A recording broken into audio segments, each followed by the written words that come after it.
Okay, നമുക്ക് class start ചെയ്യാം. അപ്പൊ നമ്മള് ബയോമെഡിക്കൽ വേസ്റ്റ് ആണ് എടുത്തുകൊണ്ടിരുന്നത്. അതിലെ ക്ലാസിഫിക്കേഷൻ പറഞ്ഞു. ദെൻ ലാസ്റ്റ് ഒരു ഫ്ലോ ചാർട്ട് ആണ് നമുക്ക് നോക്കാനായിട്ടുള്ളത്. പറഞ്ഞില്ലല്ലോ, ഫ്ലോ ചാർട്ട് അല്ലേ നമുക്കിനി നോക്കാനുള്ളത്.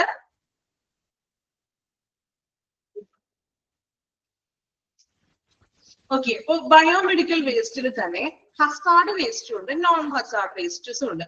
ഹസാർഡ് വേസ്റ്റ് എന്ന് പറഞ്ഞാൽ എന്താണ്? ഹസാർഡ് വേസ്റ്റ് അതായത് ദോഷകരമായിട്ടുള്ള മറ്റ് ഇൻഫെക്ഷൻ ഒക്കെ വരുന്ന രീതിയിലുള്ള വേസ്റ്റുകളാണ് ഹസാർഡ് വേസ്റ്റ് എന്ന് പറയുന്നത്. ദെൻ ഹാനികരമായിട്ടുള്ളത് വേണമെങ്കിൽ പറയാം. ദെൻ നോൺ ഹസാർഡ്സ് എന്ന് പറഞ്ഞിട്ടുണ്ടെങ്കിൽ വേറെ പ്രോബ്ലംസ് ഒന്നുമില്ല, ഇൻഫെക്ഷനോ മറ്റ് പ്രോബ്ലംസ് ഒന്നും ഇല്ലാത്തതാണ് നോൺ ഹസാർഡ് വേസ്റ്റസ് എന്ന് വിളിക്കുന്നത്. സോ ഹസാർഡ് വേസ്റ്റിൽ തന്നെ ഇൻഫെക്ഷസ് ആയിട്ടുള്ള വേസ്റ്റുകളുണ്ട്, അത് ഹസാർഡ് വേസ്റ്റ് എന്ന് തരംതിരിച്ചിട്ടുണ്ട്. അപ്പൊ ഹസാർഡ് വേസ്റ്റില് ഫസ്റ്റ് വൺ നോക്കാം, ഇൻഫെക്ഷസ് വേസ്റ്റുകൾ ഏതൊക്കെയാണെന്ന്. ഇപ്പൊ ടെക്സ്റ്റ് ബുക്കിലെ ഷാർപ്പ് ആൻഡ് നോൺ ഷാർപ്പ് എന്നാണോ എഴുതിയിരിക്കുന്നത്, അല്ലെങ്കിൽ നോൺ ഷാർപ്സ് എന്ന് മാത്രമാണോ?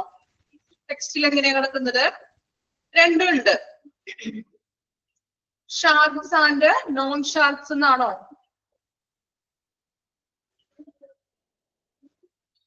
ഓക്കെ. അപ്പൊ ഇൻഫെക്ഷസ് വേസ്റ്റുകൾ ഏതൊക്കെയാണെന്ന് നോക്കാം. ഇൻഫെക്ഷസ് വേസ്റ്റ് എന്ന് പറഞ്ഞിട്ടുണ്ടെങ്കിൽ അസുഖങ്ങളൊക്കെ രോഗങ്ങളൊക്കെ പടരുന്ന രീതിയിലുള്ള വേസ്റ്റുകളാണ്.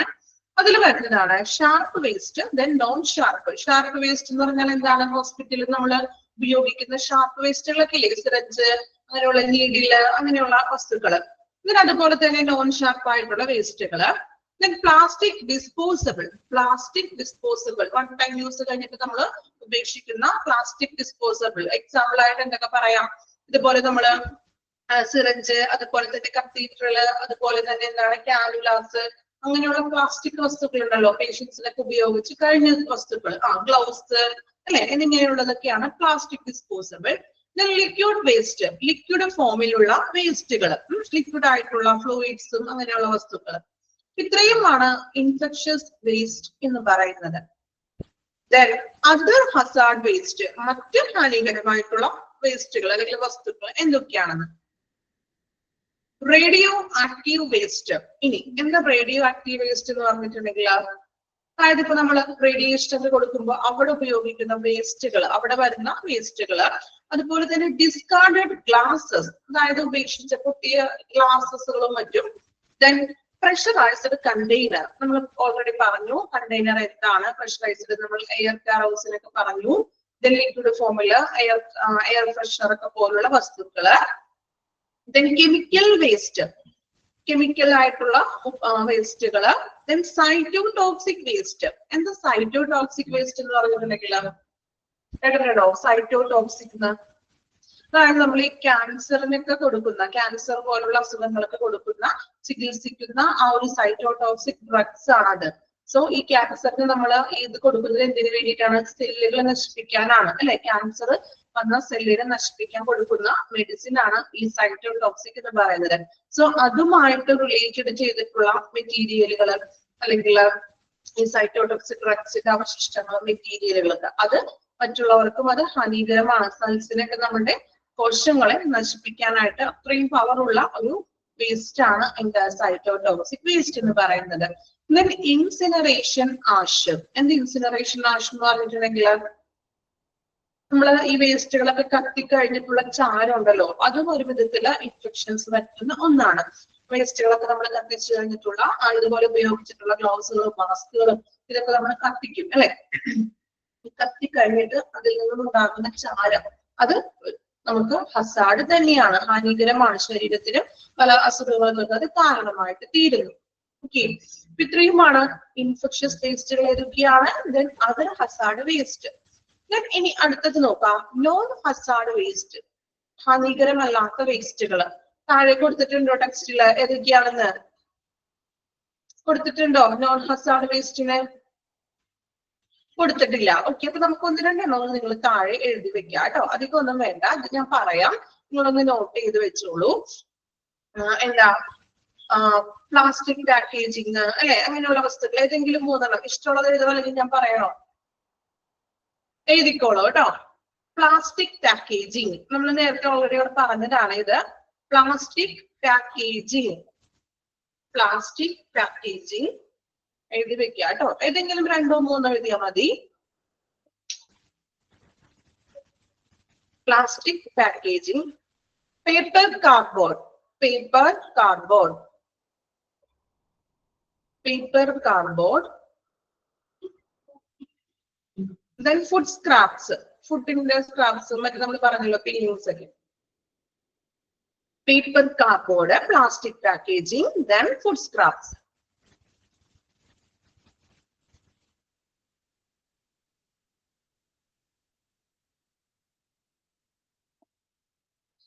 ഓക്കെ,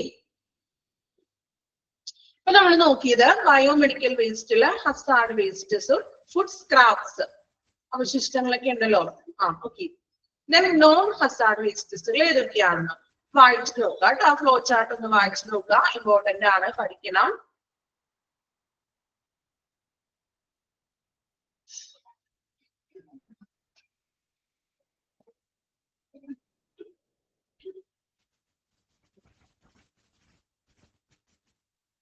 ഒന്നുകൂടെ പറയണോ? നോൺ ഹസാർഡ്സില് പേപ്പർ കാർഡ്ബോർഡ്, ഒന്നാമത്തത് paper cardboard, then plastic packaging, then food scraps.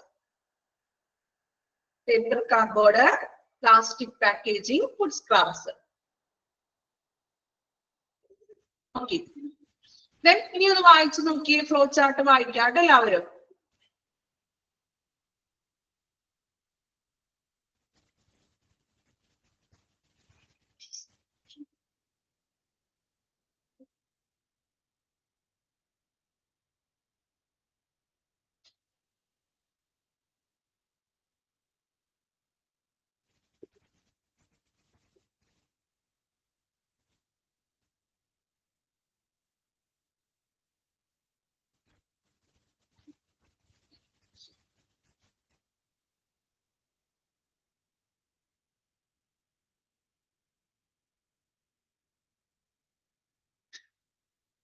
Complete ചെയ്തു എല്ലാവരും? ഫ്ലോ ചാർട്ട് വായിച്ചോ? ഓക്കെ, നമുക്കിനി വീണ്ടും നെക്സ്റ്റ് ഒരു ടേബിൾ ആണ്. ഈ ചാപ്റ്ററിലെ കുറച്ച് ടേബിളുകളാണ് ഏറ്റവും ഇമ്പോർട്ടന്റ് ആയിട്ടുള്ള ഭാഗം എന്ന് പറയുന്നത്.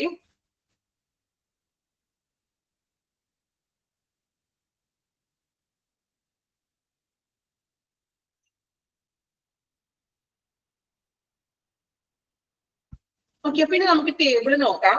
ടേബിളില് 2 പാർട്ടായിട്ടാണ് തന്നിരിക്കുന്നത്. ബയോളജിക്കൽ റിസ്ക്, ബയോളജിക്കൽ ഇൻഫെക്ഷൻസ് ആയിട്ടുള്ള വേസ്റ്റുകളും കെമിക്കൽ റിസ്ക്, കെമിക്കൽ പരമായിട്ടുള്ള വേസ്റ്റുകളും, അങ്ങനെ 2 ടേബിൾ ആയിട്ടാണ് തന്നിരിക്കുന്നത്. അപ്പൊ ആദ്യം നമുക്ക് ബയോളജിക്കൽ ഇൻഫെക്ഷൻ ആയിട്ടുള്ളത് നോക്കാം. അപ്പൊ ബയോളജിക്കൽ ഇൻഫെക്ഷൻ റിസ്കില് ഷാർപ്പ് വേസ്റ്റുകള്, infectious waste, then pathological waste. Okay, ഈ 3 ടൈപ്പ് വേസ്റ്റുകൾ ഏതൊക്കെയാണെന്ന് കുറച്ച് എക്സാമ്പിൾ ആണ് ടേബിളിൽ തന്നിരിക്കുന്നത്. അപ്പൊ ഫസ്റ്റ് വൺ ഷാർപ്പ് വേസ്റ്റ്. ഏതൊക്കെയാണ് ഹോസ്പിറ്റലില് വരുന്ന ഷാർപ്പ് വേസ്റ്റുകൾ ഏതൊക്കെയാണ്? നിങ്ങൾക്ക് അറിയാലോ, ടേബിൾ നോക്കണ്ട, അല്ലാതെ തന്നെ ഒന്ന് പറഞ്ഞു നോക്കി. ഷാർപ്പ് വേസ്റ്റുകൾ ഏതൊക്കെയാണ് ഹോസ്പിറ്റലില്? നമ്മൾ നേരത്തെ പറഞ്ഞില്ലേ ഷാർപ്പ് വേസ്റ്റുകൾ ഏതൊക്കെയാണ്?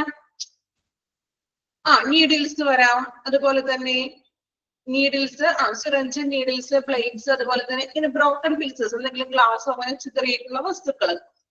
ഇത്രയുമാണ് ഷാർപ്പ് വേസ്റ്റുകൾ. എക്സാമ്പിൾ ആണ് ഓരോന്നിനും തന്നിരിക്കുന്നത് ടേബിളില്. ദെൻ ഇൻഫെക്ഷസ് വേസ്റ്റ്, ഇൻഫെക്ഷൻ വരാൻ ചാൻസ് ഉള്ള വേസ്റ്റുകൾ ഏതൊക്കെയാണ്? വേസ്റ്റ് കണ്ടാമിനേറ്റഡ് വിത്ത് ബ്ലഡ്, അല്ലെ? അതായത് ഇപ്പോ പേഷ്യന്റ് ബ്ലഡ് ഒക്കെ ആയിട്ടുള്ള വസ്തുക്കൾ, അല്ലെ? കാരണം ബ്ലഡിൽ നിന്നൊക്കെ ഇൻഫെക്ഷൻ ഒക്കെ വരാൻ ചാൻസ് ഉണ്ട്. സോ എന്താണ്? ബ്ലഡ് കലർന്നിട്ടുള്ള വസ്തുക്കള്. അതുപോലെ തന്നെ എന്താ? കൾച്ചറൽസ്. എന്താ കൾച്ചറൽ എന്ന് പറഞ്ഞിട്ടുണ്ടെങ്കിൽ നമ്മള് എന്താ ലാബിൽ സാമ്പിൾ കൊടുക്കില്ലേ, ഇതിന്റെ കൾച്ചർ എന്ന് പറഞ്ഞിട്ടുണ്ടെങ്കിൽ യൂറിനും ബ്ലഡും അങ്ങനെ നമ്മൾ കൊടുക്കുന്ന കൾച്ചർ ചെയ്യാൻ കൊടുക്കുന്ന വസ്തുക്കൾ, അതൊക്കെ ഇൻഫെക്ഷൻസ് ആയിട്ടുള്ള വേസ്റ്റസുകളാണ്. ഇതിന്റെ ഐസൊലേഷൻ. എന്താ ഐസൊലേഷൻ എന്ന് പറഞ്ഞാല്? എവിടെയെങ്കിലും കേട്ടിട്ടുണ്ടോ ഐസൊലേഷൻ എന്നുള്ളൊരു വാക്ക്? കുറച്ച് നാളുകൾക്ക് മുൻപ് കോവിഡ് വന്ന ടൈമിൽ എല്ലാവരും ഒരു പരിചിതമുള്ള വാക്കാണത്, അല്ലെ? ഐസൊലേഷൻ എന്ന് പറയുന്നത്. എന്താ ഐസൊലേറ്റ് ചെയ്യാന്ന് പറഞ്ഞിട്ടുണ്ടെങ്കിൽ, കോവിഡ് വന്ന ടൈമില് പേഷ്യന്റിനെ ഐസൊലേഷൻ വാർഡിലായിരുന്നു. ഓർക്കുന്നുണ്ടോ നിങ്ങള്? Isolation ward. അതായത് മറ്റുള്ളവർക്കും കൂടി സ്പ്രെഡ് ആകുന്ന ഡിസീസസ് ഒക്കെ ഉണ്ടാകുമ്പോൾ ആ പേഷ്യന്റിനെ മാത്രം സെപ്പറേറ്റ് ആയിട്ട് നമ്മൾ വിളിക്കുന്നതാണ് എന്ത്? ഐസൊലേഷൻ. സോ ഈ ഐസൊലേഷൻ ചെയ്ത അല്ലെങ്കിൽ ഐസൊലേറ്റഡ് ആയിട്ടുള്ള വാർഡിലെ വസ്തുക്കള് അത് മറ്റുള്ളവർ ഉപയോഗിച്ചിട്ടുണ്ടെങ്കിൽ എന്താ സംഭവിക്കുക? അവർക്ക് അസുഖം വരും അല്ലെ? കോവിഡിന്റെ ടൈമിലൊക്കെ നമ്മള് ഐസൊലേറ്റ് ചെയ്ത വസ്തുക്കളൊക്കെ എന്ത് ചെയ്തു? അത് നശിപ്പിച്ച് കളയാണ് ചെയ്തത് അല്ലെ? റീയൂസ് ചെയ്യാനൊന്നും പറ്റില്ല. സോ അങ്ങനെയുള്ള വസ്തുക്കൾ അതാണ് ഐസൊലേഷൻ ഉദ്ദേശിക്കുന്നത്. ക്ലിയർ ആണോ ഐസൊലേഷൻ എന്താണെന്ന്? ഐസൊലേഷനിൽ കഴിയുന്നവർ ഉപയോഗിച്ച വസ്തുക്കൾ. ഓക്കെ, അപ്പൊ ഇൻഫെക്ഷസ് വേസ്റ്റുകൾ നോക്കി, കണ്ടാമിനേറ്റഡ് വിത്ത് ബ്ലഡ്, കൾച്ചറൽസ്, ദെൻ ഐസൊലേഷൻ. ഇനി പാത്തോളജിക്കൽ വേസ്റ്റ്. എന്താ പാത്തോളജിക്കൽ എന്ന് പറയുന്നത്? പാത്തോളജിക്കൽ കേട്ടിട്ടുണ്ടോ? പാത്തോളജി എന്ന് പറഞ്ഞാൽ സ്റ്റഡി ഓഫ് ഡിസീസസിനെയാണ് പാത്തോളജി എന്ന് വിളിക്കുക. സോ നമുക്ക് രോഗകാരികളായിട്ടുള്ള വേസ്റ്റുകൾ, ഇതുപോലെ തന്നെ രോഗങ്ങൾ വരുത്തുന്ന വേസ്റ്റുകൾ ഏതൊക്കെയാണ്? ബോഡി പാർട്സ്, ശരീര അവയവങ്ങള്, ഹ്യൂമൻ ടിഷ്യൂസ്, മനുഷ്യന്റെ ടിഷ്യൂസുകള്, അനിമൽ കാർക്കേസസ്. എന്താ അനിമൽ കാർക്കേസസ് വെച്ചിട്ടുണ്ടെങ്കിൽ മൃതശരീരങ്ങൾ, ജീർണിച്ച അതിൽ നിന്നൊക്കെ ഇതുപോലെ എന്താ പറയുക ഇൻഫെക്ഷൻ ഒക്കെ വരാൻ ചാൻസ് ഉണ്ട്. ഇത്രയുമാണ് പാത്തോളജിക്കൽ വേസ്റ്റ് എന്ന് പറയുന്നത്. അപ്പോ ബയോളജിക്കൽ ഇൻഫെക്ഷൻസിലാണ് നമ്മൾ നോക്കിയത് ഷാർപ്പ് വേസ്റ്റുകൾ ഏതൊക്കെയാണ്, ഇൻഫെക്ഷൻസ് ആയിട്ടുള്ള വേസ്റ്റുകള്, ദെൻ പാത്തോളജിക്കൽ വേസ്റ്റ്. ക്ലിയർ ആണോ? എക്സാമ്പിൾ ആണ് തന്നിരിക്കുന്നത് ടേബിളില്. ഓരോ ടൈപ്പ് വേസ്റ്റുകൾ ഏതൊക്കെയാണ് അതിന്റെ എക്സാമ്പിൾ ആണ് തന്നിരിക്കുന്നത്. ഓക്കെ, ആ ഫസ്റ്റ് സെക്ഷൻ ഒന്ന് വായിച്ചു നോക്കാം കേട്ടോ. ബയോളജിക്കൽ നമ്മൾ വായിച്ച ഫസ്റ്റത്തെ 3 കോളംസ് വായിക്കാം. വായിക്കുമ്പോ തന്നെ ഒപ്പം പഠിച്ചും കൂടി പോയിക്കോളൂ കേട്ടോ. അത് പഠിക്കാൻ എളുപ്പമാണല്ലോ, ബുദ്ധിമുട്ടൊന്നും ഇല്ലല്ലോ. ഒരു പ്രാവശ്യം വായിച്ചിട്ടുണ്ടെങ്കിൽ നിങ്ങൾക്കത് മനസ്സിലാവും.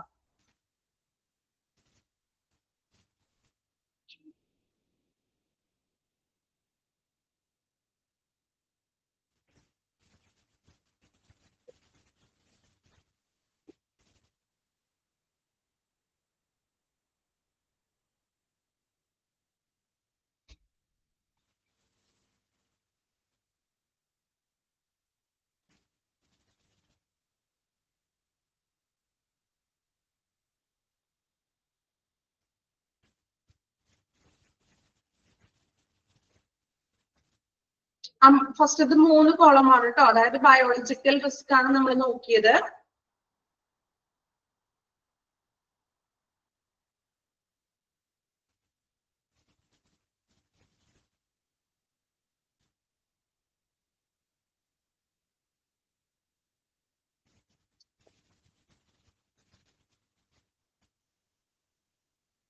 കംപ്ലീറ്റ് ചെയ്തല്ലോ. ദെൻ അടുത്ത സെക്ഷൻ നോക്കാം, chemical risk. Chemical risk. Chemical റിസ്കില് വീണ്ടും 3 ടൈപ്സ് വേസ്റ്റുകളാണ് നമ്മൾ പഠിക്കാൻ പോകുന്നത്.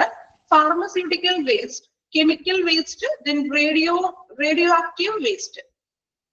ഫാർമസ്യൂട്ടിക്കൽ വേസ്റ്റ്, അതായത് ഫാർമസിയിൽ നിന്നൊക്കെയുള്ള വേസ്റ്റുകൾ ഏതൊക്കെയായിരിക്കും? ഫാർമസിയിൽ വരുന്ന വേസ്റ്റുകൾ ഏതൊക്കെയാണ്? ടെക്സ്റ്റ് ബുക്ക് നോക്കണ്ട, പറഞ്ഞോളൂ.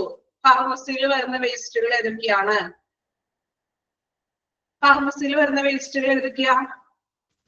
മെഡിസിൻസ് ഉണ്ടാവും അല്ലെ? ഡേറ്റ് കഴിഞ്ഞിട്ടുള്ള ഉപയോഗിക്കാൻ പറ്റാത്ത രീതിയിലുള്ള മെഡിസിൻസുകള്, അതുപോലെ തന്നെ ഇപ്പോ വാക്സിനുകള് അല്ലെ, ഇഞ്ചക്ഷൻസുകള്, അതുപോലെ തന്നെ സൈറ്റോടോക്സിക് വേസ്റ്റ്. നമ്മൾ നേരത്തെ പറഞ്ഞല്ലോ ക്യാൻസറിനും മറ്റും. നീഡിൽസ് ആണോ? നീഡിൽസ് നമ്മൾ ഷാർപ്പിൽ പറഞ്ഞില്ലേ അഞ്ജലി? ഓക്കെ, നീഡിൽസ് ഷാർപ്പ് അല്ലേ? അത് ഷാർപ്പ് വേസ്റ്റിലാണേ.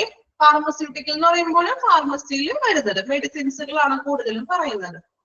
നോക്കാം, ഫാർമസ്യൂട്ടിക്കൽ വേസ്റ്റ് അതിൽ ഇൻക്ലൂഡഡ് ആയിട്ടുള്ളതാണ് എക്സ്പയർഡ് ഡ്രഗ്സ്, ഡേറ്റ് കഴിഞ്ഞിട്ടുള്ള മെഡിസിൻസുകള്, എക്സ്പയർഡ് വാക്സിൻസ്, വാക്സിനുകൾ ഡേറ്റ് കഴിഞ്ഞിട്ടുള്ളത്, സൈറ്റോടോക്സിക് വേസ്റ്റ് നമ്മൾ നേരത്തെ പറഞ്ഞു ക്യാൻസർ പോലുള്ള അസുഖങ്ങൾക്ക് ഉപയോഗിക്കുന്ന മെഡിസിൻസുകൾ. ഓക്കെ, കെമിക്കൽ വേസ്റ്റ്, കെമിക്കൽ പരമായിട്ടുള്ള വേസ്റ്റുകൾ ഏതൊക്കെയാണ്? കെമിക്കൽ സോൾവെന്റ്സ്, അതായത് കെമിക്കൽ ആയുധങ്ങൾ, ഹോസ്പിറ്റലിൽ ഉപയോഗിക്കുന്ന കെമിക്കൽ ആയിട്ടുള്ള സോൾവെന്റ്സുകൾ. ദെൻ മെർക്കുറി, മെർക്കുറി എവിടെയാ കാണുന്നത്? മെർക്കുറി എവിടെയാ മെർക്കുറി കാണുന്നത്? ആർക്കും ഓർമ്മയില്ല? മെർക്കുറി പണ്ട് പറയുമായിരുന്നു തെർമോമീറ്റർ എടുക്കുമ്പോ, കേട്ടിട്ടുണ്ടോ നിങ്ങള്? ഇപ്പൊ പക്ഷേ ഡിജിറ്റൽ തെർമോമീറ്റർ ആണ് അല്ലെ? പണ്ടത്തെ തെർമോമീറ്റർ ഇല്ലേ? ഇപ്പൊ കൂടുതലും എനിക്ക് തോന്നുന്നു ഡിജിറ്റൽ അല്ലേ? നിങ്ങൾ കണ്ടിട്ടുള്ളത് ഡിജിറ്റൽ ആയിരിക്കും. മുമ്പ് ഇങ്ങനെ കണ്ട് ആ ഒരു ചില്ലിന്റെ തെർമോമീറ്റർ കണ്ടിട്ടുണ്ടോ? ഇങ്ങനെ ഉരുണ്ടിരിക്കുന്ന ടൈപ്പ്, അതിന്റെ ഉള്ളിൽ മെർക്കുറി ഉണ്ടാവും. അപ്പൊ അത് വീണിട്ടുണ്ടെങ്കിൽ പൊട്ടും എന്നൊക്കെ നമ്മൾ പറയാറുണ്ട് അല്ലേ? ദെൻ ക്ലീനേഴ്സ്, ഇപ്പൊ ഡിജിറ്റലാണ്, ഡിജിറ്റലായിരിക്കും എല്ലാവരും കണ്ടിട്ടുണ്ടാവുക കൂടുതലായിട്ടും അല്ലെ. മറ്റേത് ഹോസ്പിറ്റലിലാണെങ്കിൽ ഇപ്പൊ ഡിജിറ്റൽ അല്ലേ കുറെ ഉപയോഗിക്കുന്നത്. വളരെ ചുരുക്കമായിരിക്കും പഴയ മോഡൽ തെർമോമീറ്റർ ഉപയോഗിക്കുന്നത് അല്ലെ. ഓക്കെ, അപ്പൊ കെമിക്കൽ സോൾവെന്റ്സ്, മെർക്കുറി, ക്ലീനേഴ്സ്, നമ്മളത് ക്ലീൻ ചെയ്യാനൊക്കെ ഉപയോഗിക്കുന്ന വസ്തുക്കൾ ഹോസ്പിറ്റലിലൊക്കെ. ബാറ്ററി, തീർന്ന ബാറ്ററികളൊക്കെ അത് കെമിക്കൽ ആണെന്നാണ് പറയുന്നത്. ബാറ്ററീസ്, ഇത്രയുമാണ് കെമിക്കൽ വേസ്റ്റസ് ഇൻക്ലൂഡ് ആയിരിക്കുന്നത്. റേഡിയോ ആക്റ്റീവ് വേസ്റ്റുകൾ എന്ന് പറഞ്ഞിട്ടുണ്ടെങ്കിൽ ഓൺലി റേഡിയോ ന്യൂക്ലൈഡ്സ്, അതായത് എന്താണ് നമ്മൾ റേഡിയോളജി ഡിപ്പാർട്ട്മെന്റിൽ അവിടെ ഉപയോഗിക്കുന്ന റേഡിയോ ആക്റ്റീവ് എലമെന്റ്സുകളൊക്കെയാണ്. അത് ശരിക്കും പറഞ്ഞിട്ടുണ്ടെങ്കിൽ കെമിക്കലാണ് ചെയ്യുന്നത്. ഓക്കെ, അപ്പൊ കെമിക്കൽ റിസ്കില് ഫാർമസ്യൂട്ടിക്കൽ വേസ്റ്റ്, അതുപോലെ chemical waste, radio active waste. ഇനി ആ ടേബിൾ ഒന്ന് കംപ്ലീറ്റ് ആയിട്ട് നിങ്ങൾ വായിച്ചു നോക്കുക. വായിക്കുമ്പോൾ മാക്സിമം പഠിക്കാൻ പറ്റുന്നത് പഠിച്ചു പോവുക. ഓക്കെ, ടേബിൾ വായിക്കാം കേട്ടോ.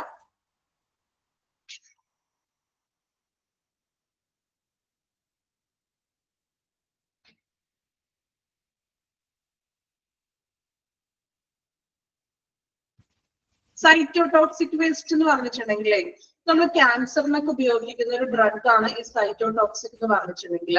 സോ ക്യാൻസറിന് നമ്മൾ ഉപയോഗിക്കാന്ന് പറഞ്ഞിട്ടുണ്ടെങ്കിൽ ആ ക്യാൻസർ ബാധിതമായിട്ടുള്ള ആ സെല്ലിനെ നശിപ്പിക്കുകയാണ് ഈ ഒരു ഡ്രഗ് ചെയ്യുന്നത്. ക്യാൻസർ പടരുന്ന ആ ഒരു കോശത്തെ നശിപ്പിക്കുന്നു. പക്ഷെ അത് മറ്റേതിനും അത് എന്താ പറയാ ദോഷകരമാണ്. സെല്ലുകളെ നശിപ്പിക്കുന്നതാണല്ലോ. ക്യാൻസർ വന്നത് മറ്റു ഭാഗത്തേക്ക് വന്നിട്ടുണ്ടെങ്കിൽ അതിന്റെ അവശിഷ്ടങ്ങളും മറ്റും നമ്മുടെ സെല്ലുകളെ നശിപ്പിക്കാനൊക്കെ ചാൻസ് ഉണ്ടല്ലോ. അതുകൊണ്ടാണ് അതൊരു എന്താ പറയാ വേസ്റ്റ് ആയിട്ട് തന്നെ നമ്മളത് കണക്കാക്കുന്നത്. ഒരു കെമിക്കൽ വേസ്റ്റ് ആയിട്ട്, അല്ലെങ്കിൽ എന്താ നമ്മൾ അതിനെ ഒരു വേസ്റ്റിന്റെ രൂപത്തിൽ സൈറ്റോടോക്സിക് അത് കെമിക്കൽ ആണ് എന്നുള്ള രീതിയിൽ കാണുന്നത്. ഓക്കെ,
ഓക്കെ, ടേബിൾ വായിച്ചു എല്ലാവരും. ഓക്കെ, കംപ്ലീറ്റ് ചെയ്തല്ലോ. പഠിക്കണം, ഇമ്പോർട്ടന്റ് ആണ്. നെക്സ്റ്റ് നോക്കാം, ബയോമെഡിക്കൽ വേസ്റ്റ് മാനേജ്മെന്റ് റൂൾസ് 1998. അപ്പോ ഈ ബയോമാലിന്യങ്ങൾ ഹാൻഡിൽ ചെയ്യുന്നതായിട്ടുള്ള ഒരു റൂളാണ് ബയോമെഡിക്കൽ വേസ്റ്റ് മാനേജ്മെന്റ് റൂൾസ് എന്ന് പറയുന്നത്. 1998 ഇത് നിലവിൽ വന്നിരിക്കുന്നത്. നോക്കാം, ministry of environment and forest, MOEF, underline ചെയ്യാം കേട്ടോ. MOEF ഫുൾ ഫോം എഴുതി വെക്കുക, ചോദിക്കാറുണ്ട് എക്സാമിന്, അണ്ടർലൈൻ ചെയ്ത് വെക്കുക കേട്ടോ. Ministry of environment and forest അല്ലെ, പരിസ്ഥിതി വന മന്ത്രാലയം എന്നാണ്. Then have promptly developed and released guidelines to the hospital to guarantee the safe and correct disposal of waste. ഹോസ്പിറ്റലിലെ മാലിന്യങ്ങള് സേഫ് ആയിട്ടും കറക്റ്റ് ആയിട്ടും ഡിസ്പോസൽ ചെയ്യാനായിട്ടുള്ള ഗൈഡ് ലൈൻസുകൾ MOEF ആണ് ഡെവലപ്പ് ചെയ്തിരിക്കുന്നത്. Ministry of environment and forest ആണ് ഹോസ്പിറ്റൽ വേസ്റ്റുകള്, ബയോമെഡിക്കൽ മാലിന്യങ്ങളെ സേഫ് ആയിട്ടും correct ആയിട്ടും ഡിസ്പോസൽ ചെയ്യാനായിട്ടുള്ള ഗൈഡ് ലൈൻസുകൾ പുറപ്പെടുവിച്ചിരിക്കുന്നത് MOEF ആണ്. Then biomedical waste management and handling rule 1998 came into effect. Underline ചെയ്യുക, ഇയർ ചോദിക്കും. Biomedical waste management handling rule 1998 came into effect. Okay, Then it offers uniform recommendations and code of practice for biomedical waste management. ഈ ഒരു നിയമം ഈ biomedical waste management handle ചെയ്യാനായിട്ടുള്ള ഒരുപാട് റെക്കമെൻഡേഷൻസുകളും ശുപാർശകളൊക്കെ വന്നിട്ടുണ്ട്. then അതിനെ അവർ ഡെവലപ്പ് ചെയ്തിരിക്കുന്നു. then first amendment dated on 6/3/2000. 1998 ഈ റൂള് നിലവിൽ വന്നു. then അതിൽ അമെന്റ്മെന്റ് ചെയ്യാന്ന് പറഞ്ഞാൽ എന്താണ്, ഭേദഗതികൾ വരുത്തിയെന്ന് പറഞ്ഞ് കേട്ടിട്ടുണ്ടോ നിങ്ങള്? ഇപ്പൊ ഒരു നിയമം വന്നു, ചിലപ്പോ ആ ഒരു നിയമം വന്ന് ഒരു വർഷം കഴിഞ്ഞപ്പോ അതിൽ കുറച്ച് മാറ്റങ്ങളൊക്കെ വരുത്തും, അതിനാണ് ഈ അമെന്റ്മെന്റ് ചെയ്യാന്ന് പറയുന്നത്. ഓക്കെ, കുറച്ച് മാറ്റങ്ങളൊക്കെ വരുത്തുന്നത്. അപ്പൊ 1998 നിലവിൽ വന്നത്. then ഒരു 2000 ആയപ്പോഴേക്കും എന്താണ്, അതിൽ കുറച്ച് ഫസ്റ്റ് മാറ്റങ്ങൾ വരുത്തി കേട്ടോ, ഫസ്റ്റ് അമെന്റ്മെന്റ് വന്നു. then second amendment dated on 17/9/2003. വീണ്ടും ഒരു 3 years കഴിഞ്ഞപ്പോ 2003 ആയപ്പോഴേക്കും വീണ്ടും മാറ്റങ്ങൾ വരുത്തി. then in 2018 and 2019 too, last 2019 ഭേദഗതികൾ വരുത്തിയിരിക്കുന്നത്. അതൊന്നും നിങ്ങൾ നോക്കണ്ട, 1998 നിങ്ങളൊന്ന് പഠിച്ചു വരിക. ഭേദഗതികളുടെ ഇയർ കുഴപ്പമില്ല, ജസ്റ്റ് ഒന്ന് വായിച്ചാൽ മതി. Main year came into effect ആയത് എന്താണ്, 1998 ആണ്. ഓക്കെ, അത് ഓർത്ത് വെക്കുക. then ഇന്ന വർഷങ്ങളിൽ അമെന്റ്മെന്റ്സ് ഭേദഗതികൾ വന്നു. 2000 വന്നു, 2003 then 2018 and 2019. ഓക്കെ, then ഒന്ന് വായിച്ചു നോക്കിക്കോളൂ. ബയോമെഡിക്കൽ വേസ്റ്റ് മാനേജ്മെന്റ് റൂൾസ് അത്രയും പറയുന്നുള്ളൂ കേട്ടോ, ഒരുപാടൊന്നും പറയണില്ല. ആ ഇയർ പ്രധാനമായിട്ട് നോക്കി വെക്കുക. then MOEF ഫുൾ ഫോം പഠിച്ചു വെക്കുക. MOEF ഒക്കെ എപ്പോഴും എക്സാമിൽ ചോദിക്കാറുള്ള ക്വസ്റ്റ്യൻ ആണ് കേട്ടോ. പിന്നെ ഈ റൂൾ ബയോമെഡിക്കൽ ഹാൻഡിലിംഗ് റൂൾ നിലവിൽ വന്നതും ചോദിക്കാറുണ്ട്.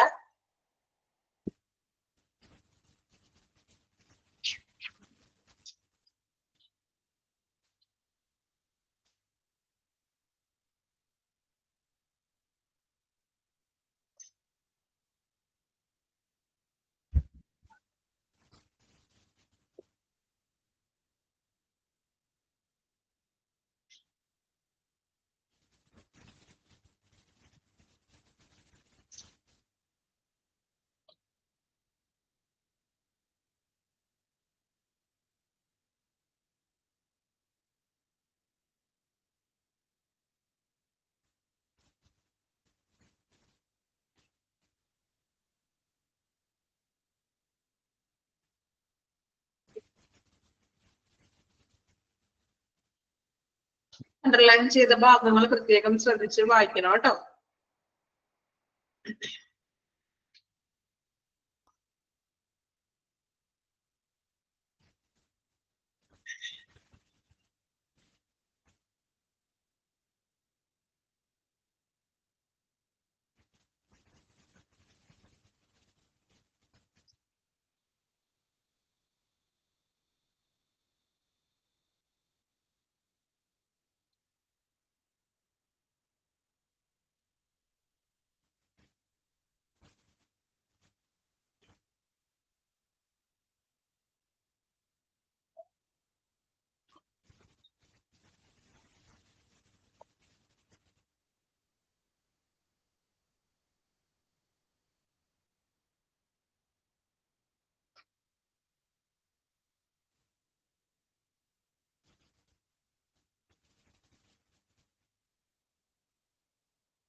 അയച്ചെല്ലാവരും കംപ്ലീറ്റ് ചെയ്തോ?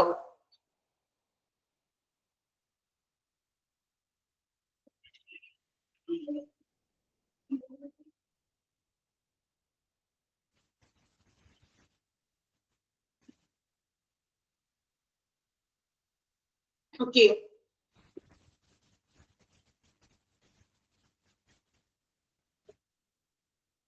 then next one, what is biomedical waste as per law?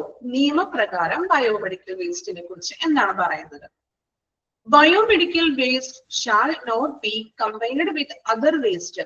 Biomedical മാലിന്യങ്ങള് മറ്റു മാലിന്യങ്ങളുമായിട്ട് മിക്സ് ചെയ്തിടാൻ പാടില്ല. Then biomedical waste shall be separated into containers that at the point of generation prior to its storage, transportation, treatment and removal. അതായത് biomedical മാലിന്യങ്ങൾ generate ചെയ്യുന്ന at ആ ടൈമിൽ തന്നെ അത് മാലിന്യങ്ങൾ നമ്മൾ നിക്ഷേപിക്കാൻ, സ്റ്റോർ ചെയ്യാനും അത് ട്രാൻസ്പോർട്ട് ചെയ്യാനും അതിന്റെ ട്രീറ്റ്മെന്റും റിമൂവൽ ചെയ്യേണ്ട രീതിയും ഓൾറെഡി നമ്മൾ മുൻകൂട്ടി നമ്മൾ കണ്ടുവെക്കണം. അതുപോലെ തന്നെ അത് സെപ്പറേറ്റഡ് ആയിട്ടുള്ള കണ്ടെയ്നേഴ്സിലും ബാഗ്സിലൊക്കെ തന്നെ അത് ആ ഒരു പോയിന്റിൽ തന്നെ വേണം നമ്മൾ നിക്ഷേപിക്കുവാൻ. ഓക്കെ, 2 പോയിന്റുകളാണ്. ജസ്റ്റ് ഒന്ന് വായിച്ചു നോക്കുക. അണ്ടർലൈൻ ചെയ്യാനൊന്നുമില്ല, സെപ്പറേറ്റ് ചെയ്യാൻ പാടില്ല. ദെൻ എന്താണ് ജനറേറ്റ് ചെയ്യുന്ന ടൈമിൽ തന്നെ അത് സെപ്പറേറ്റഡ് ആയിട്ടുള്ള കണ്ടെയ്നറിലും ബാഗിലും നിക്ഷേപിക്കാൻ ശ്രമിക്കുക എന്നാണ് പറയുന്നത്. അണ്ടർലൈൻ ഒന്നും ചെയ്യേണ്ട, വായിച്ചു നോക്കുക കേട്ടോ.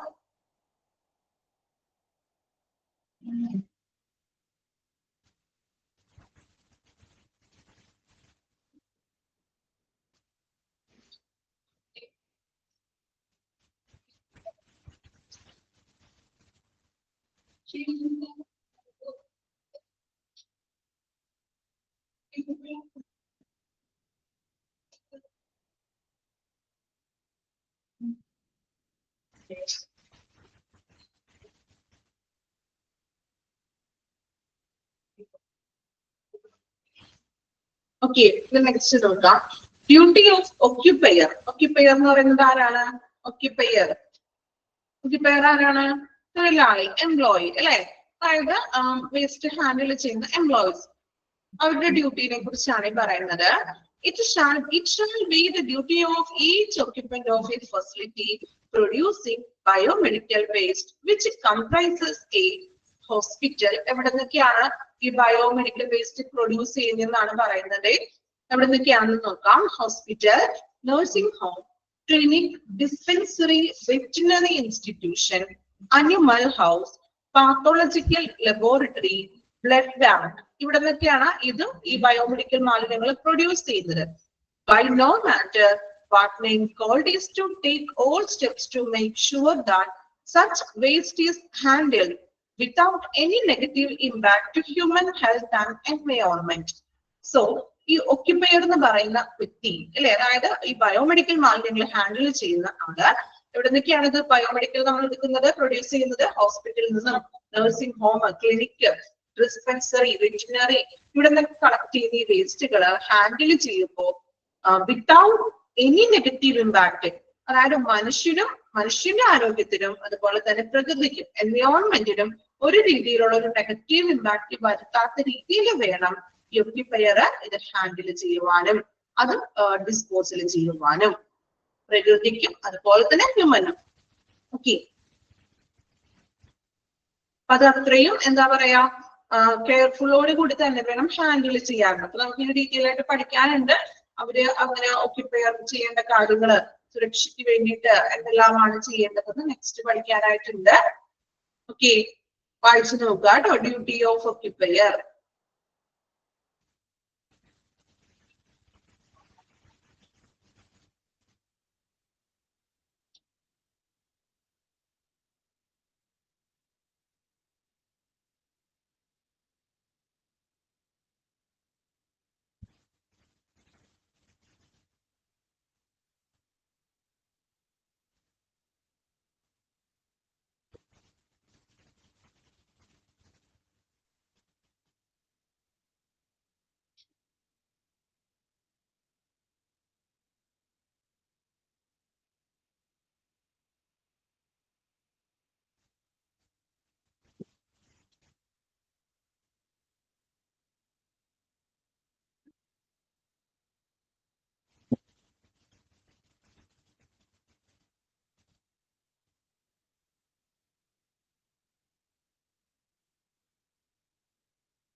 Okay, then next, biomedical waste management process.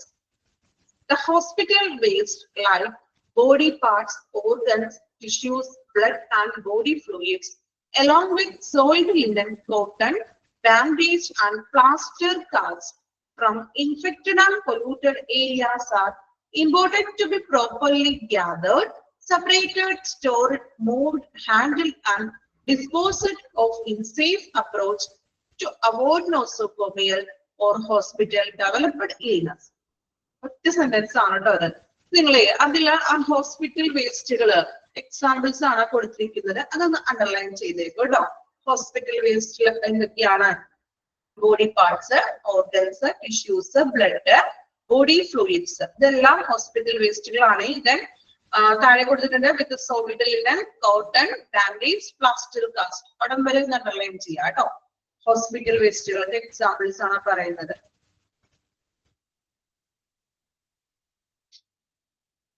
Okay, അപ്പോ ഇങ്ങനെയുള്ള hospital വേസ്റ്റുകള് properly gathered, separated, stored and moved, handled and disposed. അല്ലെ, ഇങ്ങനെയുള്ള എക്സാമ്പിൾ പറഞ്ഞിട്ടുണ്ട്. ഈ ഹോസ്പിറ്റൽ മാലിന്യങ്ങള് പ്രോപ്പർ ആയിട്ട് ഗ്യാദർ മീൻസ് കളക്ട് ചെയ്യണം, then അതിനെ സെപ്പറേറ്റ് ചെയ്യണം, സ്റ്റോർ ചെയ്യാം, മൂവ് ചെയ്യാം, ഹാൻഡിൽ ചെയ്യണം, ഡിസ്പോസ് ചെയ്യണം. ഇതെല്ലാം സേഫ് ആയിട്ട് ആയിരിക്കണം. In safe approach to avoid nosocomial or hospital developed illness. അല്ലെ, എന്ത് നോസോകോമിയൽ എന്ന് പറഞ്ഞിട്ടുണ്ടെങ്കിൽ ഹോസ്പിറ്റൽ അക്യൂർഡ് ഇൻഫെക്ഷൻ, ഇതിനാണ് നോസോകോമിയ എന്ന് പറയുന്നത്. നിങ്ങൾ പഠിച്ചിട്ടുണ്ട് അല്ലെ. ഓക്കെ, അപ്പൊ അങ്ങനെയൊന്നും വരാതിരിക്കാൻ വേണ്ടിയിട്ട് ഇങ്ങനെയുള്ള മാലിന്യങ്ങള്, ഈ ഹോസ്പിറ്റൽ വേസ്റ്റുകള് പ്രോപ്പർ ആയിട്ട് വേണം, അല്ലെങ്കിൽ വളരെയധികം സേഫ് ആയിട്ട് വേണം നമ്മൾ ഹാൻഡിൽ ചെയ്യാനും, അത് മൂവ് ചെയ്യാനും, സെപ്പറേറ്റ് ചെയ്യാനും, അതിന് ഡിസ്പോസൽ ചെയ്യാനും. ഓക്കെ, ഇനി അതിന്റെ രണ്ട് the process is as follows. ഇനി അങ്ങനെ നമ്മൾ ഈ ബയോമെഡിക്കൽ വേസ്റ്റ് ഹാൻഡിൽ ചെയ്യുമ്പോഴുള്ള പ്രോസസ്സുകളാണ് പറയുന്നത്. ഫസ്റ്റ് പ്രോസസ് ആണ് വേസ്റ്റ് കളക്ഷൻ. അല്ലെ, വേസ്റ്റ് കളക്ട് ചെയ്യണം. Waste collection is A step in procedure of waste management. Is moving solid waste to the point of treatment or landfill from the point of usage and disposal. പറയുന്നത് എന്താണ്? Solid ആയിട്ടുള്ള ഖരമാലിന്യങ്ങള് നമ്മൾ എന്ത് ചെയ്യണം? Solid waste the point of treatment or landfill from the point usage and disposal. ഖരമാലിന്യങ്ങൾ നമ്മൾ അത് സംസ്കരിക്കുന്ന ആ ഒരു സ്ഥലത്തേക്കോ അല്ലെങ്കിൽ ലാൻഡ്ഫിൽ ചെയ്യാനാണെങ്കിൽ ആ ഒരു ഏരിയയിലോട്ടോ ആ ഒരു നമ്മൾ ഉപയോഗശേഷം ഈ വേസ്റ്റ് ഉപയോഗശേഷം ഈ വേസ്റ്റ് ഒന്നില്ലെങ്കിൽ അത് ട്രീറ്റ്മെന്റ് ചെയ്യുന്ന ഏരിയയിലോട്ടോ അല്ലെങ്കിൽ ഇതുപോലെ ഇപ്പൊ ലാൻഡ്ഫിൽ ചെയ്യാനാണെങ്കിൽ ആ ഒരു ഏരിയയിലോട്ട് കൊണ്ടുപോകണം. ഓക്കെ, ഇതാണ് വേസ്റ്റ് കളക്ഷനിൽ പറയുന്നത്. ഇനി സെപ്പറേഷൻ. സെപ്പറേഷൻ എന്ന് പറഞ്ഞാൽ എന്താണ്? സെപ്പറേറ്റ് ചെയ്യല്, വേർതിരിക്കല്. അല്ലെ, നോക്കാം. Separation makes it simple to stop the spread of illness. Separation എന്താണ്? അസുഖങ്ങൾ സ്പ്രെഡ് ചെയ്യുന്നതിനെ കുറവാക്കുന്നത്. അല്ലെ, അതായത് ഇൻഫെക്ഷൻ ആയിട്ടുള്ളതും അല്ലാത്തതും കൂടെയൊക്കെ മിക്സ് ചെയ്തിട്ടുണ്ടെങ്കിൽ അത് എന്താ ഇൻഫെക്ഷൻ ഒക്കെ വരാൻ ചാൻസ് ഉണ്ട്. സോ സെപ്പറേറ്റ് ചെയ്തിട്ടുണ്ടെങ്കിൽ അതിനെയൊക്കെ നമുക്ക് കുറയ്ക്കാവുന്ന. Makes it simple to choose from a disposal source and can lessen the burden on the waste treatment system and protect against injuries. അതുപോലെ തന്നെ അവർക്കത് എളുപ്പമായിരിക്കും. അല്ലെ, നമ്മൾ സെപ്പറേറ്റ് ചെയ്തിട്ടുണ്ടെങ്കിൽ അവിടെ വേസ്റ്റ് ട്രീറ്റ്മെന്റ് ചെയ്യുമ്പോൾ എളുപ്പമായിരിക്കും. അതുപോലെ തന്നെ പ്രൊട്ടക്ട് അഗെയിൻസ്റ്റ് ഇഞ്ചുറീസ്. ഇഞ്ചുറീസ് ഒന്നും വരില്ല. അതായത് ഇപ്പൊ നമ്മൾ പറഞ്ഞു ഷാർപ്പ് വേസ്റ്റുകൾ. അപ്പൊ ഈ മിക്സ് ചെയ്തിട്ട് ഇട്ടിട്ടുണ്ടെങ്കിൽ ഈ വേസ്റ്റുകൾ ഗ്ലൗസ് ഇട്ടിട്ടുണ്ടെങ്കിൽ പോലും നമ്മൾ എടുക്കുമ്പോൾ അതില് ഇതുപോലെ ഷാർപ്പ് വേസ്റ്റ് ഒക്കെ ഉണ്ടെങ്കിൽ അത് മുറിവൊക്കെ സംഭവിക്കാനൊക്കെ ചാൻസ് ഉണ്ട്. അല്ലെ, ഒരു സെപ്പറേറ്റ് ഇട്ടിട്ടുണ്ടെങ്കിൽ അതനുസരിച്ചുണ്ട് അത് ഹാൻഡിൽ ചെയ്യാനായിട്ട് പറ്റും. എക്സാമ്പിൾ പറയുകയാണെങ്കിൽ നിങ്ങളുടെ വീടുകളില് ഹരിത സേനക്കാർ വരാറുണ്ടോ? കൊടുക്കാറുണ്ടോ? പ്ലാസ്റ്റിക് മാലിന്യങ്ങള് കൊടുക്കാറില്ലേ? നിങ്ങള് കൊടുക്കാറുണ്ട്. അപ്പൊ നമ്മൾ എങ്ങനെയാ കൊടുക്കുന്നത്? സെപ്പറേറ്റ് ചെയ്തൊക്കെ കൊടുക്കാറുണ്ട്. എല്ലാ ആൾക്കാരും കൊടുക്കാറുണ്ടെന്ന് എനിക്ക് അറിയില്ല കേട്ടോ. ഇപ്പൊ നമ്മൾ പാലിന്റെ കവറൊക്കെ ഇടയ്ക്ക് മാത്രം സെപ്പറേറ്റ് ആയിട്ട് ചെയ്യും ഇല്ലേ? സെപ്പറേറ്റ് ചെയ്തിട്ടാണോ കൊടുക്കുന്നത്? ഇനി മിക്സ് ആയിട്ടാണോ? ചിലവര് സെപ്പറേറ്റ് ചെയ്ത് കൊടുക്കും. അപ്പൊ കുറച്ചും കൂടി സിമ്പിൾ ആയിരിക്കും. അവരെന്ത് ചെയ്യും? അവര് നമ്മൾ കൊടുക്കുന്ന വേസ്റ്റുകളൊക്കെ കൂടി അവരൊന്ന് സെപ്പറേറ്റ് ചെയ്യും. കാണാറുണ്ടോ? നിങ്ങൾ ശ്രദ്ധിച്ചിട്ടുണ്ടോ? വേസ്റ്റുകളെ അവരെന്ത് ചെയ്യും? ഈ ടോട്ടലി എല്ലാം കൂടി അവര് എടുത്തിട്ട് അത് ഇതുപോലെ എന്താ പാലിന്റെ കവറൊക്കെ ആണെങ്കിൽ അത് മാത്രം സെപ്പറേറ്റ് ഇടും. അതുപോലെ തന്നെ അങ്ങനെ സെപ്പറേറ്റ് ചെയ്ത് അവർ വെക്കും. കാരണം അത് ഡിസ്പോസ് ചെയ്യാനായിട്ട് എളുപ്പമാണ്. ഓക്കെ, വായിച്ചു നോക്കിക്കോളൂ കേട്ടോ. ബയോമെഡിക്കൽ വേസ്റ്റ് മാനേജ്മെന്റ് പ്രോസസ് വായിച്ചു നോക്കാം.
ലാൻഡ് ഫില്ല് ചെയ്യും, പക്ഷെ എൻവയോൺമെന്റിനെ എന്താ പറയാ ബാധിക്കാത്ത രീതിയിലുള്ള ലാൻഡ് ഫില്ലിംഗ് ആണ് ചെയ്യുന്നത്. അത് അടുത്തത് പഠിക്കാനുണ്ട് കേട്ടോ, നെക്സ്റ്റ് വരുന്നുണ്ടേ. അതുകൊണ്ടാണ് ഞാൻ അവിടെ കൂടുതലായിട്ടൊന്നും പറയാതിരുന്നത്. ലാൻഡ് ഫില്ല് പഠിക്കാനുണ്ട്. ഓക്കെ, എങ്ങനെയാ ലാൻഡ് ഫില്ല് ചെയ്യുന്നതെന്ന്. സാധാരണ നമ്മളിപ്പോ ഒരു വേസ്റ്റ് കുഴിച്ചു മൂടുന്ന രീതിയിലല്ല, വേറൊരു മെത്തേഡിലാണ് ലാൻഡ് ഫില്ല് ചെയ്യുന്നത്. അപ്പൊ അത് കൂടുതൽ എന്താ പറയാ എൻവയോൺമെന്റൽ പ്രോബ്ലംസും പൊല്യൂഷനും ഉണ്ടാകാത്ത രീതിയിലുള്ള ലാൻഡ് ഫില്ല് ആയിരിക്കും ചെയ്യുന്നത്. ഓക്കെ,